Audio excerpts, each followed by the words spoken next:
Welcome, benvinguts y benvinguda to StartupMat. We are having a great time. I'm learning a lot of stuff. Actually, I've been here for all 5 years, and this is the year where I've had the best conversations and connections with people. So kudos to the gamification people, whoever decided to do that. I learned a lot about those companies, and I want to say thank you so much to Ms. Jessica Breitenfeld, or Brightfield. Thank you. What are you going by today? I'm going by Breitfield. Brightfield.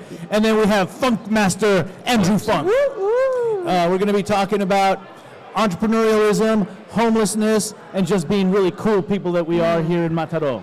Hashtag authentic. We are authentic. So we brought three of us together here to talk about what can we do, be authentic, also be entrepreneurs when there's so many things like pulling at us to maybe do marketing that might not be often so authentic, and how do you I can control. I don't have a co-host anymore if I just move this away from his mouth. So what are we going to be talking about? Authenticity. Why are we talking about that today? So Andrew here, he's got a story and he's vulnerable about it. And I find that vulnerability and authenticity is very connected. And everyone on LinkedIn is talking about how to be authentic. But I can count the authentic people on my fingers probably, because it's so hard to go after what you believe in and what you actually care about and still make money doing it. And this guy's not into making money, he's into changing people's lives with a foundation. So this is the perfect guy to talk to. Andrew, please share with us your name, what you're doing, and how we can be of service to you. Okay, well, my name's Andrew Funk. I'm the founder and president of Homeless Entrepreneur, which is an organization that empowers people and made a potential out of homelessness.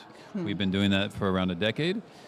We've helped more than 3,000 beneficiaries around the world, and we do that through the helpline, which is on the back of my shirt. So follow him. Yeah, follow me, literally. And we connect people to unidentified resources that connect with us around the world. Then the Voices program, they get their voice out and tell their story, so they're the protagonists of their change to connect them with our community. And then the Help program that helps them become active working citizens. So we obviously need funds, right? And what we do there is we lower the cost of communication for corporate. And we also do inspiring things like what we're doing this summer, more than 1 million steps for more than 1 million homeless people, that we're going to be doing from Linz to Vienna in Austria, Bonn, Münster in Germany, Amsterdam to Brussels, and the Guggenheim in Bilbao to Madrid. 20 marathons in 20 days, and that's part of our commitment, along with Fritz Kohler, of doing 3 heat aid campaigns, 2 days each, one in Vienna, the other one in Brussels, and the last one in Madrid. Okay. You said we. Could you explain how people become a part of this? Yeah, well, we as an organization, you have core staff, you have over 100 interns a year, you have more than 250 volunteers around the world, Wow. and then more than 40 partners. So what we try to do is understand how we can add concrete value to our community, be it someone experiencing homelessness or a large corporate like IBM. All right, just so for the avoidance of doubt, when you say homelessness, what are you talking about? People who are living on the street?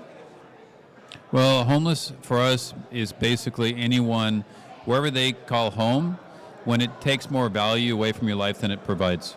So it could be someone sleeping in the street, which is the most common. People say they're invisible. They're not. Society is blind because they're in front of your face.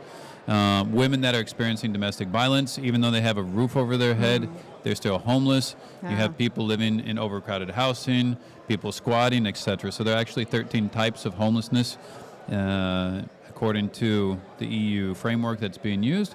But basically, when people can't pay their rent. All right. I want to channel a little bit of Simon Sinek here. The why. Why did you get involved in doing this? I experienced homelessness myself, so after figuring out how to improve my situation, I wanted to help others. That's nice and simple.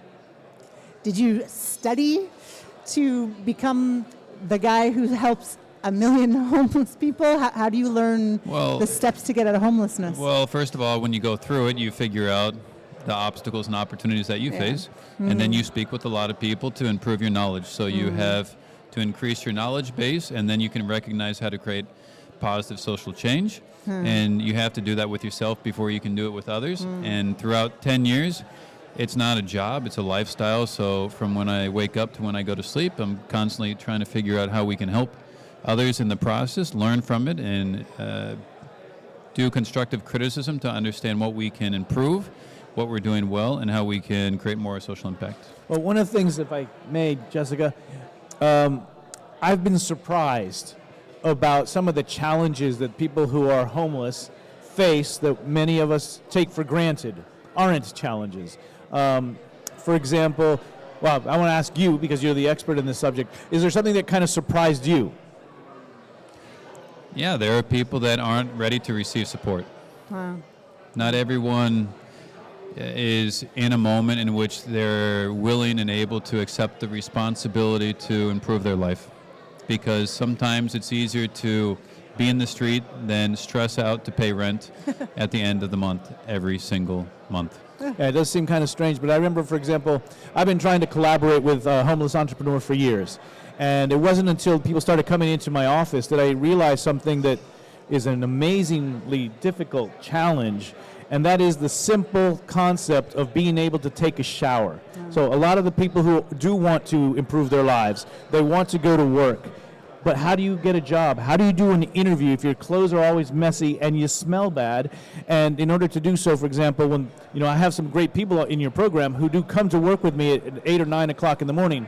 But in order for them to be there by 9 o'clock in the morning, that means they got to get up at 5 to get in line. Oh. It could last an hour and a half, 2 hours just to take a shower. No group showers? I don't really understand how that works, but can you talk about why it takes such a long time from where they are staying to get to the office? Well, imagine you're in a home, and that home has 40 bodies in it, and you 40? have people living in a space, right? So you could have a homeless shelter where you have a lot of people going. And imagine, even at your own home, imagine you have 6 bodies and you have 2 bathrooms. How long does it take people to shower or get through it? If you go quickly, maybe 20 minutes or less, but an hour for 3 people. Now imagine you have 15 people in front of you or 20, and you have to wait. And then, of course, there's the eating, because they take a shower, they do their normal hygiene stuff. They got to have breakfast, and then come to the office. But it's not always, the food's not exactly ready for them when they get there, when they're finished with their shower. It's also not prepared for people to take it to go. Yeah. They're like, I prepared this for you, you have to be here, and it really interrupts the day because it's around like 12:30. So many times people have to go because they need to eat, but it interrupts their entire day. And they're not always necessarily conveniently located, so they have long travel time to get there, long travel to get back just so they can eat, and then they have to get back again. Yeah, So- you have logistics is a huge issue people need to get over through homelessness, so you kind of have to understand people have to weigh their options, and at that level you have to cover your basic needs. And sometimes those basic needs that help you survive do not help you thrive. I've had a question for a couple of years since I've heard about this. And for me, the stigma attached to being homeless, for me, seems like it would make it harder to get back on your feet. So I was wondering why it's not an anonymous program that just helps them the same way, or you just wouldn't get the same kind of support if it was invisible, because I wouldn't want to be called a homeless entrepreneur. I would say the first thing is people need to get over their ego. And if you don't tell your story, then nobody's going to know. So if you hide, you're not going to receive the support you need. And what you think is going to receive criticism, etc., and negativity, what really does it empowers you because you own your story. Otherwise, you own a lie, and that's not going to get you anywhere in life, or at least nowhere good. So do you help train the entrepreneurs to, is that a big part of it as a therapist, the psychological block about who I am and how society sees me and the negative beliefs that I've had to overcome this? Are you like, own it that you're a homeless entrepreneur? Are you like, okay, you're a homeless entrepreneur, but you're more an entrepreneur, so let's like... No, a homeless entrepreneur, people ask what's the difference. They don't understand homeless and entrepreneur. But if you spoke with people here at StartupMat, you know that all entrepreneurs are begging for money from investors. Yeah. And they also don't have a home for their business. So there's a lot more in common there. We tell people you should be proud of being a homeless entrepreneur because it gives you an opportunity to show and show people really what you do well. So for me, it's not something they should be embarrassed about. It shows that there's a community of people behind that support them. Today there was a guy named John. He was in South Africa and he had to flee because he was being persecuted. And then he went to Mozambique, I believe, and then now he just incorporated his own business in Uganda, and he was just celebrating that. So he was in the HELP program. He's a homeless entrepreneur, and he appreciates the support we provided. Everyone's different, obviously, but it's trying to find those common points to help empower people. But they need to own their story, and if you hide it and lie about it, then it's going to come up eventually, and people won't understand you. And if you don't understand someone, you can't truly help them. And a quick shout out to some of the homeless people in your program that are coming to help the Metropolitan. Between Deadly and Fabian and Fabio, these people come regularly. They're working their butts off to try to improve their life, and some of these things are big challenges for them. So they are, some of them are fleeing being persecuted. Some of them moved here not because they were poor, not because things were horrible, but out of physical safety. And so they come here and have to redo their life. And they're tagged with, perhaps being homeless as if they can't be helpful. And actually, in actuality, they are really looking to improve their lives and motivated. Yeah, it's challenging because you have different levels of education, different levels of income, different expectations, and many times the framework of how people think defines where they're at and where they're going to go. So it's about building a network. In the HELP program that we have, they receive support from professional development coaches, health, housing, finance, legal, sales, communication, a mentor. Dentistry. Yeah, the dental part is extremely important, not just for the aesthetic part, but also digestive. So that way you can digest your food instead of just eating pan bimbo that's soft. When I heard about this 2 years ago, I was like, I'm a homeless entrepreneur. I've had unstable housing for 2 years. My boyfriend is about to live under a bridge because we have to move out of it. And it's like, that's just part of being an entrepreneur. There's no shame in it when you admit that you're like bootstrapping and you had to survive COVID. And it's like this pride that you fought through it and you have resilience. Because if you don't have resilience, who wants to hire you anyway? You know what I mean? Like someone who's had like a really great life, some of the best authors, right? Like Conversation with God. We know that he was homeless and then exploded. So it's not the shame of the being homelessness, it's the shame of not asking for help and not getting through it. Probably you have to know how to ask for help and how to receive it and then how to give back. So gratitude is key. Those that aren't grateful for the support they receive burn their network, and you've seen it. There are people that know how to and those that don't. And some work hard, and it's challenging for mental health issues, and others that are consistent progress. Every single person that gives their best progresses. Like I can't tell you anything but that. Everyone has a different framework and capacity, but if there's interest in improving your life, you focus on building your capacity, and then you take action, you improve your life, and you inspire others at the same time. And who helped you through those years, 10 years ago, when you were facing homelessness? Well, my current wife. She is really? the person that really helped me get back on my feet. Oh, wow. And we have a daughter now. When I was experiencing homelessness, my son was 9 months old. So that was quite challenging. With her? No, with previous relationship. Okay. So what happens is, you lose your family bonds, if you will, and economic at the same time, and you have to find a way to get back on your feet when it's quite challenging. And it either makes or breaks you. But many people have a challenge getting beyond survival and thriving. So it's going from surviving to thriving and then inspiring others too. All right, I have a few questions. Okay. What inspired you to come here today and share this story? What does StartupMat offer homeless entrepreneurs? Well, first of all, I was invited by you. Also, I understand the struggles that all startups go through. You have fucked up nights or something like that too. You have different events that give an opportunity to show people that are trying to give their best, and they have obstacles. And there's no difference for me than an entrepreneur here or a homeless entrepreneur, because they're trying to find their place in the professional world. So for us, it's an opportunity to connect with the amazing community that's here. We really appreciate it. Learn from people, from the speakers, from the students, from the people that are explaining their work. One of the people, for example, is motivated because his son is partially blind, if I'm not mistaken. So everybody has a different motivation. I just love being around people that are trying to make the world a better place. And if we can share insight that adds value, we're happy to do so. Now, you also mentioned that obviously, in order to fully execute your plans, you need some funding. Yes. And so, what is an ideal sponsor for you to help homeless entrepreneur, whether it's an event or whether just your ongoing activities? Well, I would say the ideal sponsor or partner is one with economic stability that can help us have a stronger budget each year and also provides access to their network and opportunities through pro bono support, volunteering, products and services. And so, for example, this summer we're looking to raise $150,000. $25K is for the event itself, which is 1 month.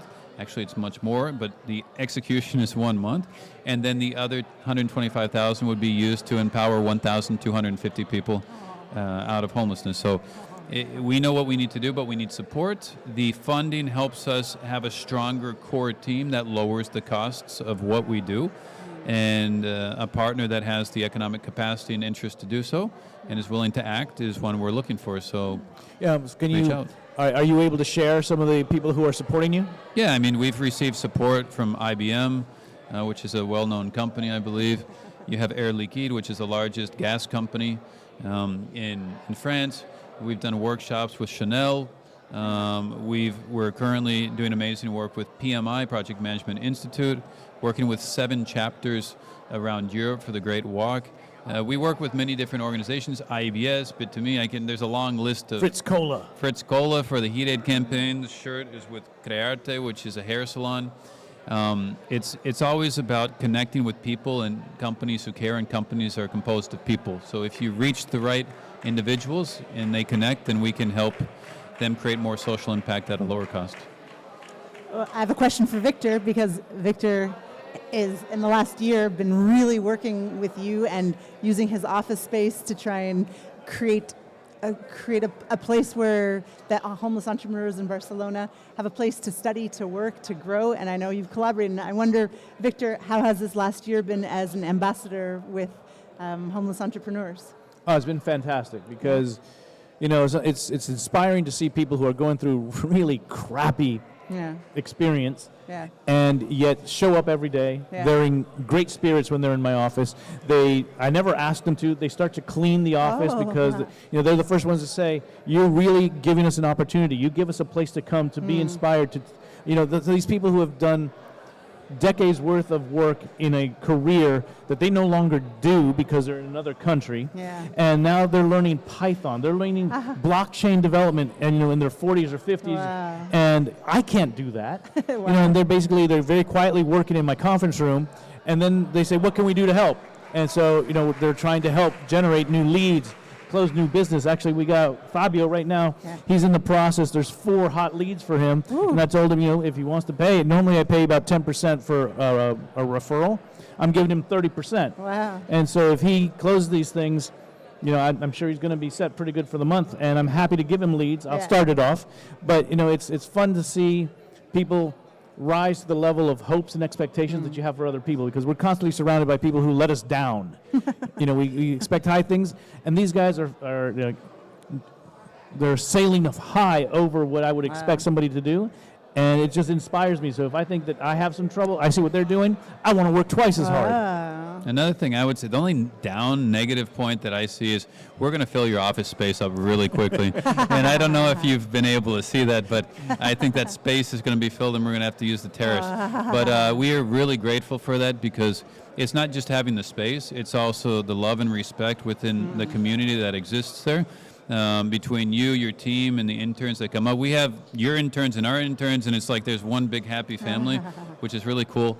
And that essence of getting people who really appreciate the others and are making an effort to contribute, it changes lives, and you can see that happen. So since you've been there are people that have gotten out of the street thanks to the support they're receiving, gotten jobs.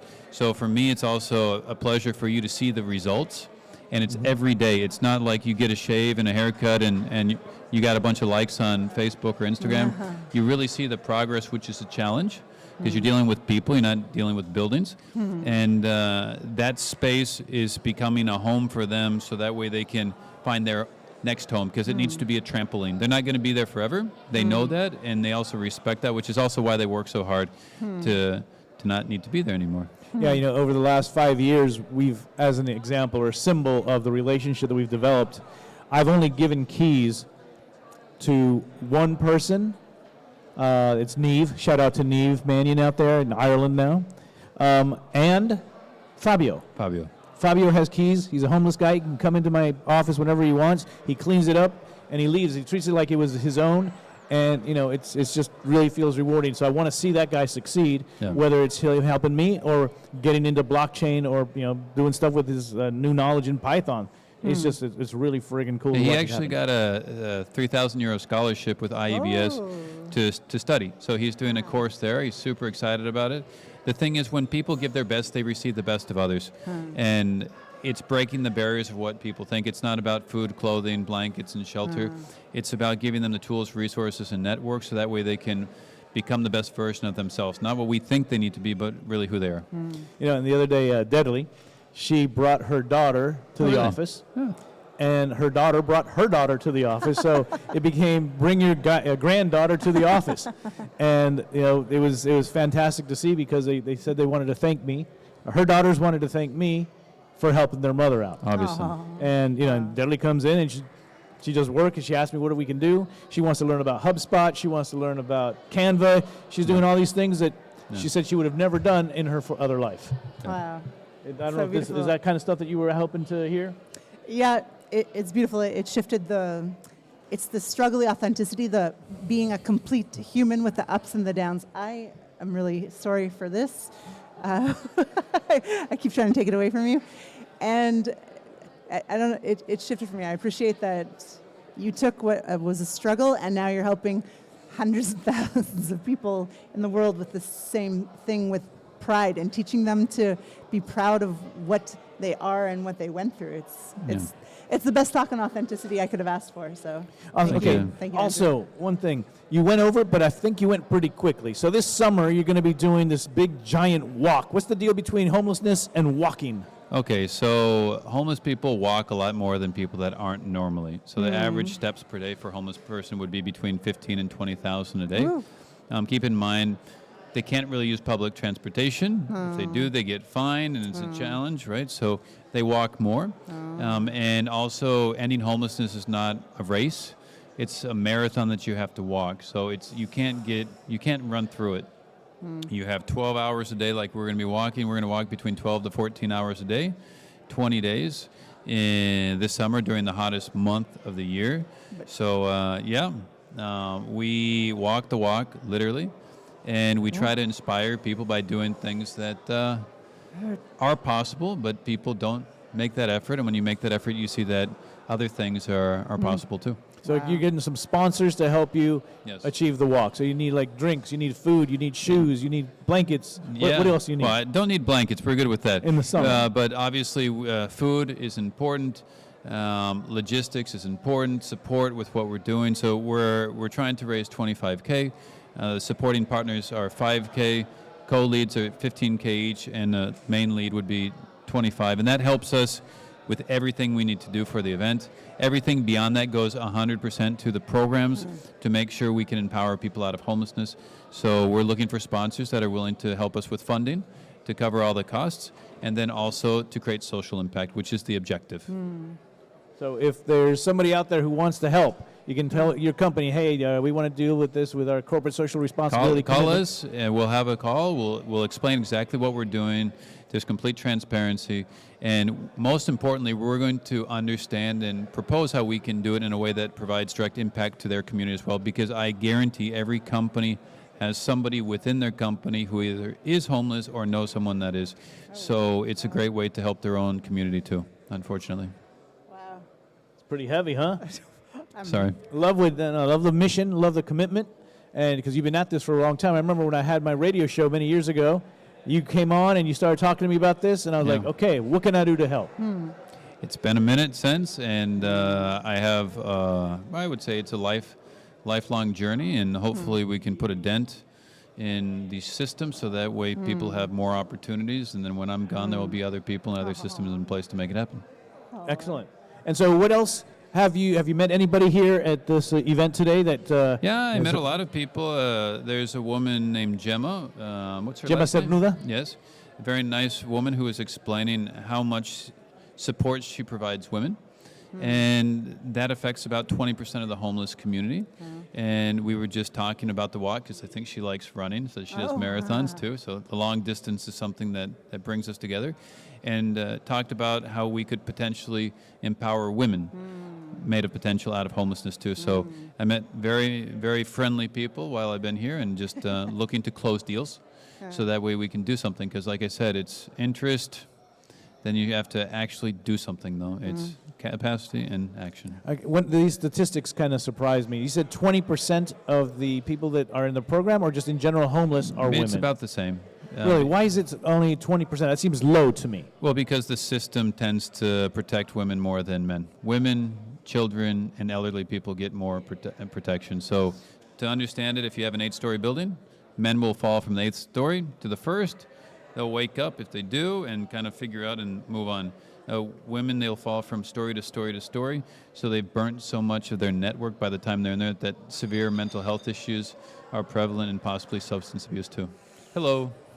So you say it's mental health issues are more for women?